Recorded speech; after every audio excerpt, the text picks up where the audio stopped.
I'd like to talk to you a little bit about bearded dragon feeding and what all that entails. But before I do, I just thought I'd mention that Willow here, she is still in her quarantine enclosure, which you see now, hence there is no substrate. And I'd also like to mention that she does not like me filming her eating her greens. She will just stand there and watch me and will not touch them. And also regarding the live food, she doesn't mind me filming that, but for the purpose of this video, I have just kept the camera in the enclosure and filmed several different days feeding sessions with the live food. So it's not all one feeding session, it's literally several different days. So when it comes down to feeding her greens, like with all my dragons over the years, I like to keep things varied.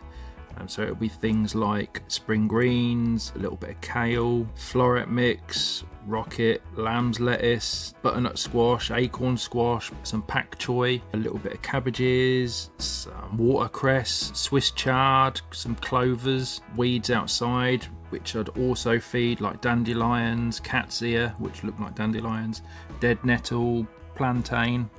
All amazing greens, and the more variety you can give, the better, so keep it varied. When it comes to things that you shouldn't feed, it will be anything in the onion family, so obviously onions, chives, celery. Yeah, don't feed those because they can be toxic, along with mushrooms. But one thing that does tend to confuse people is what fruits to feed. Definitely not one for every day, and stay away from anything citrus. So things like raspberries, blueberries, a little bit of strawberry, all great. And watermelon is even good. And even if you want to do a little bit of apple, that's not too bad. But do not feed any lemon, oranges, and things like that, because it will just give them a very bad stomach. And also fruits tend to raise their yeast levels, which may come up when you have a fecal test. So a small bowl, not a large bowl, a small bowl of varied greens daily should be something that you'll be doing every day of the dragon's life.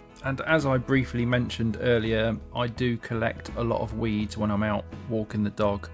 As long as you collect them away from the roads and try and go off the main track, so to speak, so you know that no dogs have fouled the area. But you can look for bramble, cat's ears, dandelions, clovers, all great things. When it comes to their live food, this is always a minefield of information, depending on which social media group you go on, or which forum you visit, or which website you visit. But the best way to look at it is variety again. Feeding as many different feeder insects as possible is always going to be the best thing for your dragon. And obviously staying away from the fatty items, which will be like waxworms, Morio worms. Just keep them as treats only. So you can feed them, but just 4 or 5 a week. Definitely not a daily feeder. And she's been getting several large insects each day because she's under 6 months old. And once at 6 months of age, greens daily still, and she would go down to 5 days a week, just several good sized feeders a day. And when she hits 12 months of age and considered an adult, which is when most of her rapid growing would be done, she can go down to feeding just 2 or 3 times a week, again just several varied insects. And like any live food that you feed, it is vital that you gut load these insects.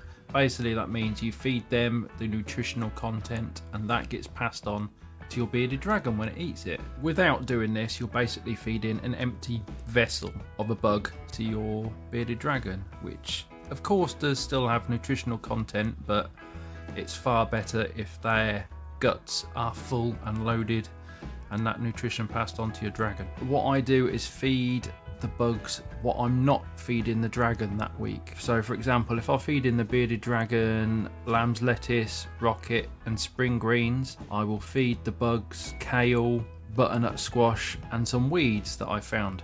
So that way maximum nutrition for very little effort is entering your dragon when it eats those bugs. One thing that does confuse people a lot when it comes to feeding bugs is which supplements to use. Now this is always going to be the keeper's choice, but for me I use the Arcadia Earth Pro range, and I use Earth Pro A and the Earth Pro Magnesium.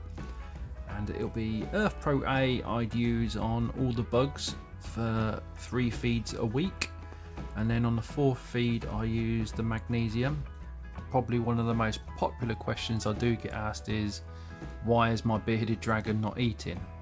Now this can be so many different things, it's ridiculous. The first thing I always say is go to the vet, because obviously they've got the ability to look at the animal, inspect the animal and ask you so many questions. But with that, it's always worth going over your enclosure, making sure that you've got the temperatures correct, which should be 40 degrees air temperature on that basking spot, which is 104 Fahrenheit, and also make sure your UVB is in date. They only last 12 months. Make sure it has a reflector and is at the correct distances, which you can get on the manufacturer's packaging. But feeding your bearded dragon, whether it's greens or bugs, is all about variety. Keep that in mind and you'll have a happy, healthy bearded dragon.